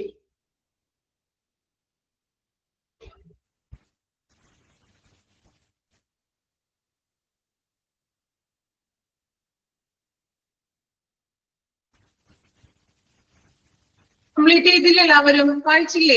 ഇനി നെക്സ്റ്റ് വരുന്നത് ഒരു ടേബിൾ ആണ്. ഈ ഒരു ചാപ്റ്ററിലെ ഏറ്റവും ഇമ്പോർട്ടന്റ് ആയിട്ടുള്ള ഒരു കാര്യമാണ് ഈ ടേബിൾ എന്ന് പറയുന്നത്. എനിക്ക് തോന്നുന്നു എക്സാമിന് ഈ ടേബിളിന്റെ ഉള്ളിൽ തന്നെ ക്വസ്റ്റ്യൻസ് വരാൻ ചാൻസ് ഉണ്ട്. ഈ ഒരു ചാപ്റ്ററിൽ ഏറ്റവും നിങ്ങൾ പഠിച്ചിരിക്കേണ്ട ഒന്നാണ് ടേബിള്.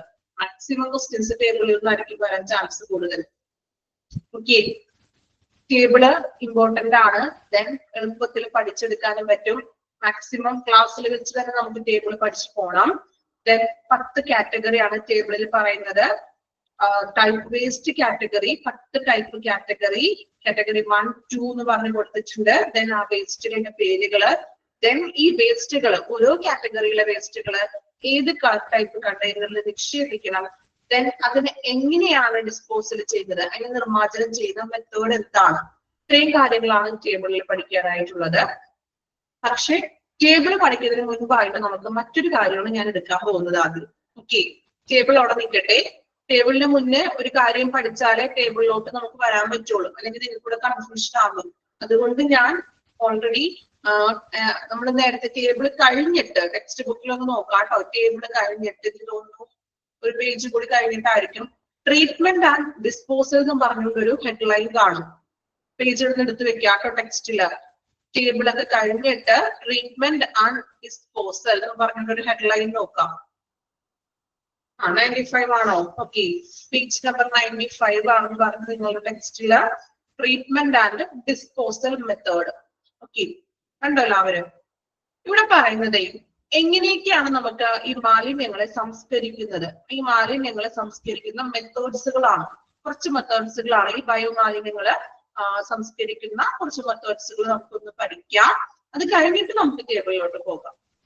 ഓക്കെ, അപ്പോ മെയിൻ ആയിട്ട് നമുക്ക് ഒരു 7 മെത്തേഡ്സുകളാണ് പഠിക്കാനായിട്ടുള്ളത്.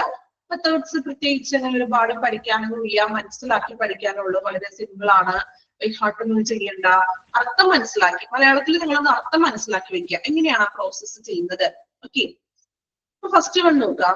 The various disposal methods now in use are the following. അല്ലെ, ഇന്ന് നമുക്ക് ഈ ബയോമെഡിക്കൽ മാലിന്യങ്ങളെ ഹാൻഡിൽ ചെയ്യാനായിട്ട് പല രീതിയിലുള്ള മെത്തേഡ്സുകൾ നമുക്ക് ഇന്ന് ഉപയോഗിക്കുന്നുണ്ട്. അതില് കുറച്ച് മെത്തേഡ്സുകളാണ് നമ്മൾ ഇനി പരിചയപ്പെടാൻ പോകുന്നത്. ഫസ്റ്റ് നോക്കാം, ഇൻസിനറേഷൻ ടെക്നോളജി. ഇൻസിനറേഷൻ, എന്താ ഇൻസിനറേഷൻ എന്ന് പറഞ്ഞിട്ടുണ്ടെങ്കിൽ ഇൻസിനറേഷൻ ചെയ്യുക. മലയാളത്തിൽ എന്താ പറയാ? ഇൻസിനറേഷൻ, കത്തിക്കുക അല്ലെങ്കിൽ ദഹിപ്പിക്കുക എന്നൊക്കെയാണ് പ്രോപ്പർ മലയാളത്തിൽ അർത്ഥം വരുന്നത്. ഇനി എന്താണ് ഇൻസിനറേഷൻ ടെക്നോളജി നോക്കാം. This is a high temperature thermal process that employs burning of the waste under controlled condition for changing them into inert material, chemically inactive and gases. അതായത് എന്താ ഉദ്ദേശിക്കുന്നത്, ഹൈ ടെമ്പറേച്ചറിൽ ഉയർന്ന താപ പ്രക്രിയയില് നമ്മള് എന്താണ് വസ്തുക്കളെ, ഈ വേസ്റ്റുകളെ നമ്മള് കത്തിച്ച് അതിനെ ഇനർട്ട് മെറ്റീരിയൽ ആക്കി മാറ്റുന്നു, അല്ലെങ്കിൽ ഒരു ഗ്യാസ് ഫോർമേഡ് ആക്കി മാറ്റുന്നു. ഇനർട്ട് എന്ന് പറഞ്ഞാൽ എന്താണ്? ചാരമാക്കി മാറ്റുന്ന പ്രക്രിയ. Incineration can be either oil fired or powered by electricity or a combination. ഇനി ഈ വേസ്റ്റുകൾ കത്തിക്കുന്നത് ഒന്നില്ലെങ്കിൽ നമുക്ക് ഈ പറയുന്ന പോലെ ഓയിലോ അല്ലെങ്കിൽ ഓയിൽ ഫ്രൈഡ് എന്ന് വെച്ചിട്ടുണ്ടെങ്കിൽ നമ്മൾ പെട്രോൾ, ഡീസൽ അങ്ങനെയൊക്കെ ഒഴിച്ച് കത്തിക്കാം. അല്ലെങ്കിൽ ഇലക്ട്രിക്കലി നിങ്ങൾ കണ്ടിട്ടുണ്ടാവും വേസ്റ്റ് കത്തിക്കുന്ന മെഷീനൊക്കെ ഉണ്ട്. ഇപ്പൊ ഇതൊന്നും ഓഡിറ്റോറിയത്തിൽ അങ്ങനെ സ്ഥാപനങ്ങൾ, അതുപോലെ മാൾസിലൊക്കെ കാണാം. വലിയ വലിയ മാളിലൊക്കെ ആണെങ്കിൽ നിങ്ങൾ അതിനെ കണ്ടിട്ടുണ്ടോ ആരെങ്കിലും ഈ വേസ്റ്റ് കത്തിക്കുന്നത്? വലിയൊരു ഒരു എക്യുപ്മെന്റ്, ഒരു ടാങ്ക് ഒക്കെ പോലെ തന്നെയാണ്. അതായത് ഇലക്ട്രിക്കലി ആയിരിക്കും ദഹിപ്പിക്കുന്നത്. വീട്ടിലുണ്ട്, വീടുകളിൽ ഉണ്ടാവും. ഓക്കെ, അപ്പൊ അങ്ങനെ നമുക്ക് ഒന്നില്ലെങ്കിൽ ആ ഒരു രീതിയിൽ കത്തിക്കാം, അല്ലെങ്കിൽ ഇലക്ട്രിസിറ്റി അല്ലെ ഇലക്ട്രിക്കിന്റെ സഹായത്തോടു കൂടിയിട്ട് ദഹിപ്പിക്കാം. Then the advantages of this type, it can lessen the volume of solid waste to 30% of original volume. ഇതിന്റെ ഒരു അഡ്വാൻറ്റേജ് ഇങ്ങനെ കത്തിക്കുന്നത് കൊണ്ടുള്ള ഒരു ഗുണം എന്ന് പറഞ്ഞിട്ടുണ്ടെങ്കിൽ ഒറിജിനൽ അതായത് സോളിഡ് വേസ്റ്റിന്റെ അതായത് നമ്മൾ ഈ കരമാലിന്യങ്ങൾ കത്തിക്കുമല്ലോ, സോ ഈ കത്തിക്കുന്നതിന്റെ ഒരു ഒറിജിനൽ വോളിയത്തിന്റെ 30% മാത്രം ബാക്കി വേസ്റ്റ് ആയിട്ട് നിലനിൽക്കുള്ളത്. സത്യല്ലേ? ഇപ്പൊ എക്സാമ്പിൾ പറയുകയാണെങ്കിൽ നമ്മുടെ വീട്ടില് നിങ്ങൾ വീടും പരിസരമൊക്കെ നനച്ച് വൃത്തിയാക്കി, അപ്പൊ ഒരുപാട് ഇങ്ങനെ മല പോലെ ഇങ്ങനെ കത്തിക്കാനായിട്ട് ഇങ്ങനെ കുറെ ചോറുകൾ ഇങ്ങനെ കൂട്ടിയിട്ട് കത്തിക്കഴിയുമ്പോ സെയിം അളവ് തന്നെ ആയിരിക്കും. കത്തിക്കഴിഞ്ഞിട്ടേ ലാസ്റ്റ് ഒരു ഇത്തിരി ചാരം മാത്രമായിട്ട് മാറും, അത് മാറില്ലേ? നോർമലി നമ്മൾ വീട്ടില് ചപ്പും ചാറുകളൊക്കെ അടിച്ചു കൂട്ടി കത്തിക്കില്ലേ, ഒരുപാട് ഇങ്ങനെ കുന്നുപോലെ നമ്മൾ കൂട്ടി വെച്ചിട്ടായിരിക്കും കത്തിക്കുക. പക്ഷെ ഇത് കത്തി ഫുള്ളായിട്ട് കത്തി കഴിഞ്ഞു വരുമ്പോൾ എന്താണ്, അതിന്റെ ഒരു ചെറിയൊരു കുഞ്ഞംശം മാത്രമായിരിക്കും ചാരമായിട്ട് കാണുന്നത്. അത് തന്നെ ഇവിടെ പറഞ്ഞത്, നമ്മൾ ഒരുപാട് സോളിഡ് വേസ്റ്റിന്റെ ഒറിജിനൽ വോളിയത്തിന്റെ ഒരു 30% മാത്രം ബാക്കി വേസ്റ്റ് ആയിട്ട് വരുന്നുള്ളൂ. അതാണ് ഇവിടെ ഒരു അഡ്വാൻറ്റേജ് എന്ന് പറഞ്ഞിട്ടുണ്ടെങ്കിൽ. ഓക്കെ, ഇതാണ് ഇൻസിനറേഷൻ ടെക്നോളജി. മീൻസ് വേസ്റ്റുകൾ നമ്മൾ കത്തിക്കുക, അത് ഇലക്ട്രിക്കിന്റെ സഹായത്തോടു കൂടിയോ അല്ലെങ്കിൽ മറ്റു രീതികളിൽ എന്ത് ചെയ്യാം, വേസ്റ്റുകൾ നമ്മൾ കത്തിക്കുന്നത്. അപ്പൊ ഇനിയിപ്പോ നിങ്ങൾക്ക് സംശയം ഉണ്ടാവും, കത്തിക്കുന്നതും അത് എന്താ പറയാ എൻവയോൺമെന്റിന് ഇതല്ലേ എന്ന് അല്ലെ. പക്ഷെ അങ്ങനെ കത്തിക്കുന്ന വേസ്റ്റുകൾ എന്ന് പറഞ്ഞിട്ടുണ്ടെങ്കിൽ ഇൻഫെക്ഷൻ ഇല്ലാത്ത വേസ്റ്റുകളൊക്കെ ആയിരിക്കാം ഇങ്ങനെ കത്തിക്കുന്നത്. ഓക്കെ, ഇതുപോലെ നമ്മൾ പറഞ്ഞ പോലെ പേപ്പർ കട്ടൻസും അങ്ങനെയുള്ള ഐറ്റംസ് ഒക്കെ ആയിരിക്കും, പേപ്പറുകള് അങ്ങനെയുള്ളതൊക്കെ ആയിരിക്കും കത്തിക്കുന്നത്. ഒരുപാട് എന്താ കെമിക്കൽ ആയിട്ടുള്ള അല്ലെങ്കിൽ ഇൻഫെക്ഷൻസ് ആയിട്ടുള്ള വസ്തുക്കൾ അങ്ങനെ കത്തിക്കില്ല. ഓക്കെ, ഒന്ന് വായിച്ചു നോക്കാം കേട്ടോ, ഇൻസിനറേഷൻ ടെക്നോളജി.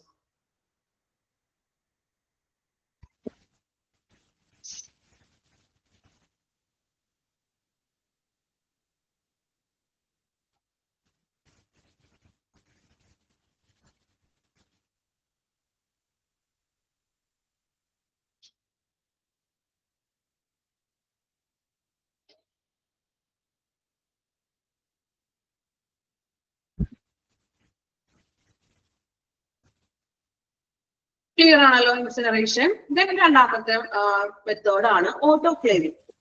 നിങ്ങൾ കേട്ടിട്ടുണ്ടാവുമല്ലോ ഓട്ടോക്ലേവ് ചെയ്യാന്ന് അല്ലെ. എന്താണ്? CSST പഠിച്ചിട്ടുണ്ട്. ഓക്കെ, സ്റ്റീമാണ് അല്ലെ, ഹൈ ടെമ്പറേച്ചറിൽ സ്റ്റീം ചെയ്യുന്നതാണ്. നോക്കാം. The process uses steam at high temperature. It has been suggested for microbiology and biotechnology waste. അപ്പോ ഈ ഒരു ഓട്ടോക്ലേവിംഗ് എന്ന് പറഞ്ഞ മെത്തേഡ് നമ്മൾ ഉപയോഗിക്കുന്നത് കൂടുതലും ഈ ബയോടെക്നോളജി അല്ലെങ്കിൽ മൈക്രോബയോളജി വേസ്റ്റുകൾക്കാണ്. അതായത് നമ്മൾ ഇപ്പോൾ ലബോറട്ടറിയിലും മറ്റും ഉപയോഗിക്കുന്ന വസ്തുക്കൾക്കൊക്കെയാണ് നമ്മൾ ഈ ഒരു മെത്തേഡ് ഉപയോഗിക്കുന്നത്. ഇപ്പോ നോക്കാം, ഷാർപ്പ് വേസ്റ്റുകൾ, ഡേർട്ടി ആൻഡ് സോളിഡ് വേസ്റ്റുകൾ, ഇതിനൊക്കെയാണ് നമ്മൾ കൂടുതലും ഈ ഒരു രീതി ഉപയോഗിക്കുന്നത്. This technology offers certain categories of waste that is not determinable, so that treated residues can be refilled, landfilled. Residues എന്ന് പറഞ്ഞിട്ടുണ്ടെങ്കിൽ അതിന്റെ അവശിഷ്ടങ്ങൾ, അതായത് ഇപ്പോ ഉദ്ദേശിക്കുന്നത് ഇപ്പൊ നമ്മള് ഷാർപ്പ് വേസ്റ്റുകൾ, ഇപ്പൊ നീഡിൽസും സിറിഞ്ചൊക്കെ ഉണ്ടല്ലോ, ഇത് ഓട്ടോക്ലേവ് ചെയ്യും ആദ്യം. അതിനാ നമ്മൾ എന്ത് ചെയ്യും, ഹൈ ടെമ്പറേച്ചറിൽ സ്റ്റീം ചെയ്യും. ഓട്ടോക്ലേവ് ചെയ്യുമ്പോൾ എന്ന് പറഞ്ഞാൽ അതിന്റെ അണുക്കൾ നശിപ്പിക്കുന്നതാണ് നമ്മൾ അല്ലെ. അപ്പൊ ഓട്ടോക്ലേവ് ചെയ്യുമ്പോൾ അണുക്കൾ നശിപ്പിച്ചതിന് ശേഷം ആ റെസിഡ്യൂസ് മീൻസ് ആ അവശിഷ്ടം, അതായത് അണുക്കളൊന്നും ഇല്ല, ദെൻ അണുക്കളൊന്നും ഇല്ലാത്ത ആ ഒരു സിറിഞ്ചസ് കാര്യങ്ങൾ നമ്മൾ എന്ത് ചെയ്യും, അത് സേഫ് ആയിട്ട് ലാൻഡ് ഫില്ല് ചെയ്യും. ഓക്കെ, ഇതാണ് ഓട്ടോക്ലേവിംഗിൽ ചെയ്യുന്നത്. ക്ലിയർ ആണ് ഓട്ടോക്ലേവിംഗ്?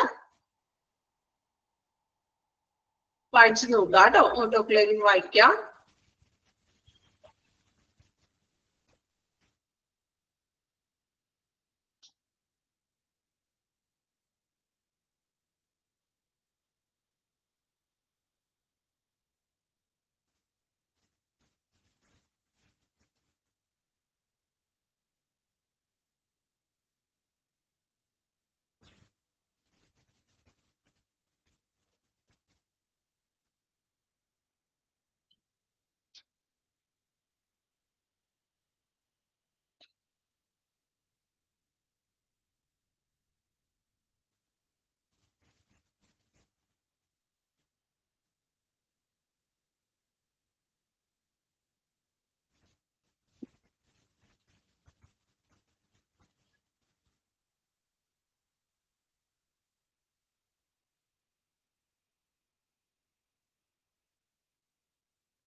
കംപ്ലീറ്റ് ചെയ്തോ ഓട്ടോക്ലേവിംഗ്?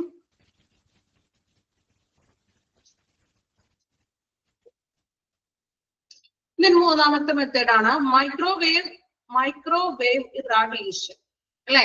മൈക്രോവേവ് നമ്മുടെ വീട്ടില് നോർമലി ഉപയോഗിക്കുന്ന ഓവൻ ഉണ്ടല്ലോ, മൈക്രോവേവ് ഓവൻ, അതിന്റെ സെയിം പ്രോസസ്സ് തന്നെയാണ്. സെയിം പ്രോസസ്സ് തന്നെയാണ്. ഓവനിൽ നമ്മൾ കുക്ക് ചെയ്യും അല്ലെ. അവിടെ എന്താ ശരിക്കും ഹൈ ഫ്രീക്വൻസി വേവ്സിലാണ് നമ്മൾ കുക്ക് ചെയ്യുന്നത് അല്ലെ. നോക്കാം. The microwave is based on the principles of generation of high frequency waves. ഉയർന്ന ഫ്രീക്വൻസി വേവ്സിലാണ് നമ്മൾ അവിടെ ചെയ്യുന്നത്. അതാണ് അതിന്റെ principle. These waves cause the particles within the waste material to tremble. Tremble ചെയ്യാന്ന് വെച്ചാൽ എന്താണ്? നമ്മൾ ഈ ഓവനിൽ ഇങ്ങനെ നമ്മൾ കുക്ക് ചെയ്യാനായിട്ട് വെക്കുമല്ലോ, അപ്പൊ ഈ ഓവനിലെ പാത്രങ്ങൾ കൊണ്ട് ഇങ്ങനെ ട്രിപ്പിൾ ചെയ്യാൻ തുടങ്ങും. ശ്രദ്ധിച്ചിട്ടുണ്ടോ? ട്രിപ്പിൾ ചെയ്യും. ട്രിപ്പിൾ ചെയ്യണ ശ്രദ്ധിച്ചിട്ടുണ്ടോ? ട്രിപ്പിൾ ചെയ്യാന്ന് പറഞ്ഞാൽ എന്താണ്? ഇങ്ങനെ ഷിവറിങ് പോലെയില്ലേ, അങ്ങനെ ചെയ്യുമെന്ന്. സോ നമ്മൾ ഈ വേസ്റ്റുകള് ഈ ഒരു മൈക്രോവേവ് ഇതിലോട്ട് ഇട്ടിട്ടുണ്ടെങ്കിൽ അത് എന്ത് ചെയ്യും? ട്രിപ്പിൾ ചെയ്യാൻ തുടങ്ങിക്കൊണ്ട് അതിലെ അണുക്കള്, അതിന്റെ എന്താണ് രോഗകാരികള് അല്ലെ, അതിന് നമ്മള് രോഗകാരികളെ നമ്മള് ഇത് എന്താണ് പുറത്തേക്ക് പോകുന്ന പറയുന്നത്. ഇതുപോലെ ട്രിപ്പിൾ ചെയ്യുമ്പോൾ ആ ഒരു രോഗകാരികള്, അണുക്കള്, പാഴ്വസ്തുക്കളൊക്കെ പുറത്തോട്ട് മാറിയിട്ട് അത് എന്ത് ചെയ്യും? അതിന്റെ അണുക്കൾ നശിപ്പിച്ചിട്ട് ആ വേസ്റ്റുകൾ മാത്രമായിട്ട് മാറ്റും. അണുക്കളെല്ലാം ഡിസ്ട്രോയ് ഓൾ പാത്തോജൻസ്, എല്ലാ രോഗാണുക്കളെയും നശിപ്പിക്കുന്നു. ദെൻ അതിനെ നമ്മൾ ആ വേസ്റ്റ് മൈക്രോവേവ് റിഡക്ഷനിലൂടെ ചെയ്യുമ്പോൾ വേസ്റ്റ് മാത്രമായിട്ട് അത് മാറും. വേസ്റ്റിലുള്ള അണുക്കളെ, രോഗാണുക്കളെയൊക്കെ ഇത് ട്രിപ്പിൾ ചെയ്തിട്ട് വിറപ്പിച്ച് നശിപ്പിക്കുന്നു. ഇതാണ് ഈ മൈക്രോവേവ് ഇറാഡിയേഷന്റെ പ്രോസസ് എന്ന് പറഞ്ഞിട്ടുണ്ടെങ്കിൽ. ഓക്കെ, ഇതിന്റെ താഴത്തെങ്കിലും ഒന്ന് പറഞ്ഞിട്ട് വായിക്കാം. കെമിക്കൽ മെത്തേഡ്സ്, മറ്റൊരു രീതിയാണ് chemical methods. 1% for chemical disinfection, 1% hypochlorite solution can be used. ഇനി ഈ വേസ്റ്റുകൾ ഹാൻഡിൽ ചെയ്യുമ്പോൾ നമുക്ക് കെമിക്കൽ ഡിസ്ഇൻഫെക്ഷൻ യൂസ് ചെയ്യാം. അതായത് ഇപ്പൊ നമ്മൾ യൂസ് ചെയ്യുന്ന ഫിനോയിൽ, ഡെറ്റോൾ പോലുള്ള കെമിക്കൽ ഡിസ്ഇൻഫെക്ഷൻസ് ഉപയോഗിക്കാം. ദെൻ ഹൈപ്പോക്ലോറൈറ്റ് സൊല്യൂഷൻ, എന്തൊക്കെയാണ് hypochlorite solution? Bleaching powder, chlorine അല്ലെ, തുടങ്ങിയവയും നമുക്ക് ഉപയോഗിക്കാം. ഇതാണ് കെമിക്കൽ മെത്തേഡ്സിൽ പറയുന്നത്. 1% മതി നമുക്കിത് ഉപയോഗിക്കാനായിട്ട്. വായിച്ചു നോക്കുക കേട്ടോ, 3ഉം 4ഉം വായിക്കുക.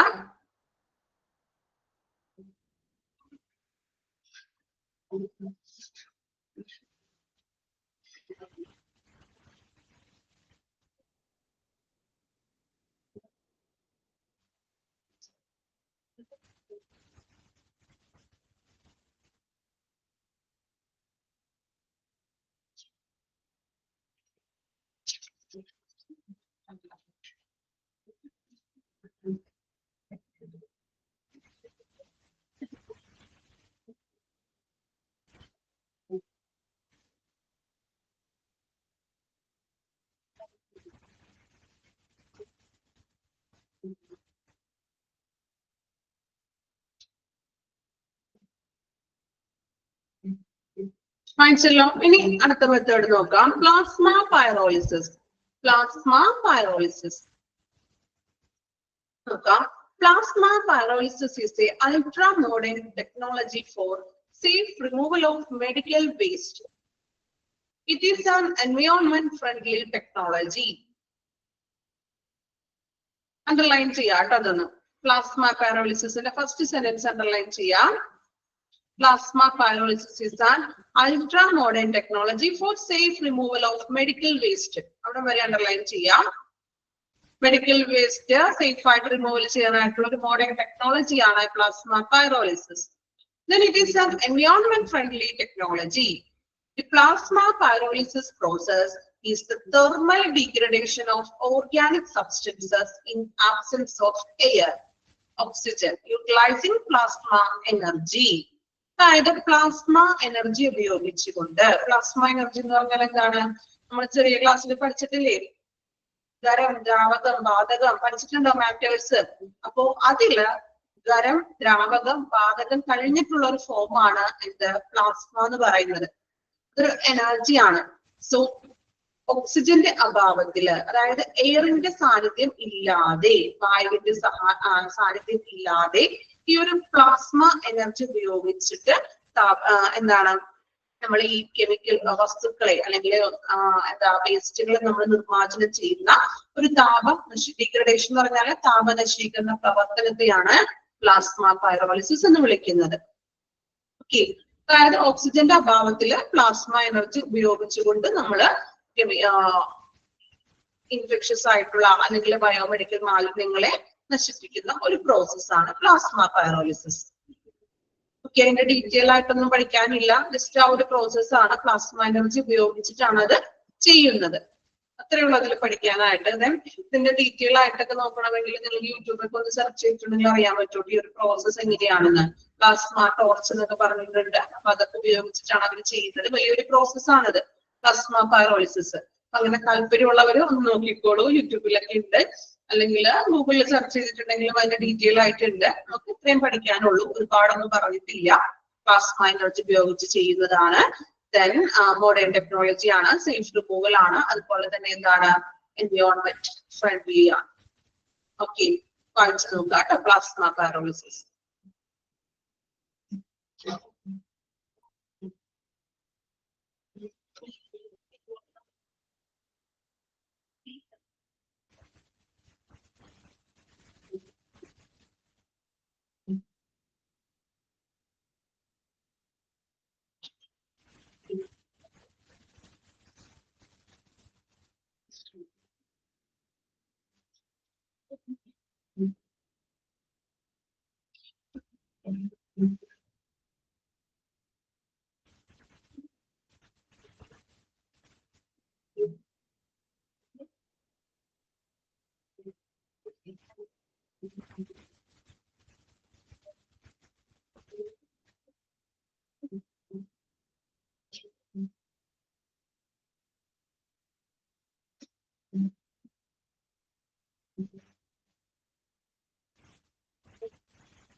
Okay, then land disposal. Land disposal.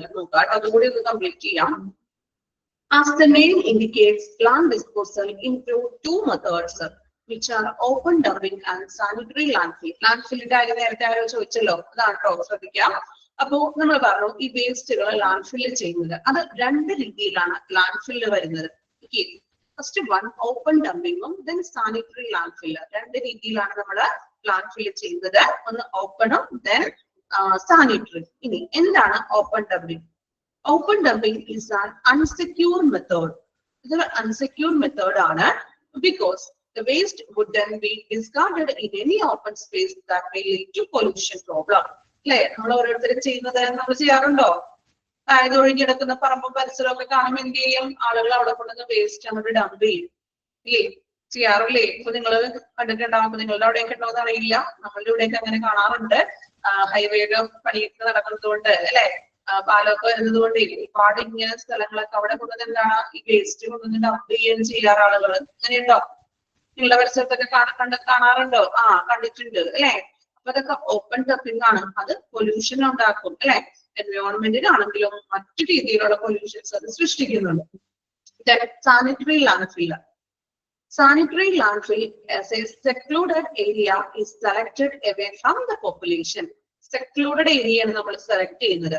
Secluded area എന്ന് പറഞ്ഞിട്ടുണ്ടെങ്കിൽ ഒറ്റപ്പെട്ട ആളുകളൊന്നും താമസിക്കാത്ത ഒരു ഏരിയ, പോപ്പുലേഷനിൽ നിന്നും ഏറെ ദൂരത്തായിട്ടുള്ള ഒരു area. Then the dumping is performed in the richest layer. Dump ചെയ്യുന്നത് നമ്മൾ വെറുതെ കുഴി കുത്തിയിട്ട് അതിനകത്തോട്ട് വേസ്റ്റ് ഇടുകയല്ല ചെയ്യുന്നത്. richest layer waste, ഓരോ പാളികളായിട്ട് നമ്മൾ അതിനെ തിരിക്കും. ഈ പാളികളായിട്ട് തിരിച്ചുകൊണ്ടാണ്, ഡയറക്റ്റ് കുഴി കുഴിച്ചിട്ട് നമ്മൾ അതിനകത്തോട്ട് വേസ്റ്റ് ഇടില്ല. ഈ പാളികളായിട്ട് തിരിച്ചിട്ടാണ്, ലെയർ വൈസ് ആയിട്ടാണ് നമ്മൾ എന്ത് ചെയ്യുന്നത്? വേസ്റ്റുകൾ നിക്ഷേപിക്കുന്നത്. Taken so that waste is not exposed to the atmosphere. അതുകൊണ്ട് അത് അറ്റ്മോസ്ഫിയർ ആയിട്ട് അധികം എന്താ വേറെ പൊല്യൂഷൻസ് കാര്യങ്ങളും വരുത്തുന്നില്ല. കാരണം നമ്മൾ ലാൻഡ്ഫിൽ ചെയ്യുന്ന വേസ്റ്റ് എന്ന് പറഞ്ഞാൽ ഓൾറെഡി നമ്മൾ ഓട്ടോക്ലേവ് ചെയ്തിട്ടുള്ള വേസ്റ്റുകളാണ്. ഇൻഫെക്ഷനോട് കൂടിയിട്ടുള്ള വേസ്റ്റുകളല്ല നമ്മൾ ഒരിക്കലും ലാൻഡ്ഫിൽ ചെയ്യുന്നത്. ഓട്ടോക്ലേവ് ചെയ്ത് അതിനണുമുക്തമാക്കിയിട്ട് അതിനെ എന്താ പറയാ സാനിറ്ററി ലാൻഡ്ഫില്ലാണ് നമ്മളിവിടെ ചെയ്യുന്നത്. ഓക്കെ, ക്ലിയർ ആണോ? ലാൻഡ്ഫിൽ എങ്ങനെയാണ് ചെയ്യുന്നതെന്ന്? രണ്ട് രീതിയാണ്, ഓപ്പൺ ഡംപിങ്ങും പിന്നെ സാനിറ്ററി ലാൻഡ്ഫില്ലും. ക്ലിയർ ആണോ എല്ലാവർക്കും? ഓക്കെ. ഇനിയൊരു ഇനർട്ടിസിയേഷനും കൂടി ഉണ്ട്, അത് നമുക്ക് അടുത്ത ക്ലാസ്സിൽ പറയാം, കാരണം 2 മിനിറ്റ് ഉള്ളൂ. അത് കംപ്ലീറ്റ് ആവില്ല പറഞ്ഞിട്ടുണ്ടെങ്കിൽ. ഓക്കെ. അപ്പോ മെത്തേഡ്സുകൾ നമ്മൾ നോക്കിയത് ഇൻസിനറേഷൻ നോക്കി, autoclaving, microwave irradiation, chemical methods, plasma pyrolysis and plant disposal. 6 മെത്തേഡ്സുകൾ ക്ലിയർ ആണല്ലോ എല്ലാവർക്കും? ഓക്കെ ആണോ? ഓക്കെ ആണോ? റെസ്പോൺസ് ഒന്നും ഇല്ലല്ലോ, ക്ലാസ്സിൽ ഇല്ലേ ആരും? ഉറക്കമാണോ എല്ലാവരും? ഫസ്റ്റ് ക്ലാസ്സിൽ തന്നെ ഉറക്കമാണോ? ഫുഡൊക്കെ കഴിച്ച് അത്യാവശ്യം ഉറക്കം വരുന്ന ടൈമാണല്ലോ, അതുകൊണ്ടാണോ? ഉറക്കം വരുന്നുണ്ടോ?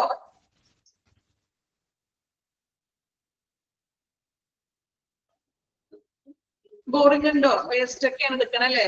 ഉച്ച സമയമാണ്, അതിന്റെ ഇടയിൽ മിസ് വന്നുകൊണ്ട് ഈ വേസ്റ്റ് ഒക്കെ എടുത്തിട്ടുണ്ടെങ്കിൽ ഞങ്ങൾക്ക് ഉറക്കം വരാണ്ടിരിക്കുന്നതാണോ?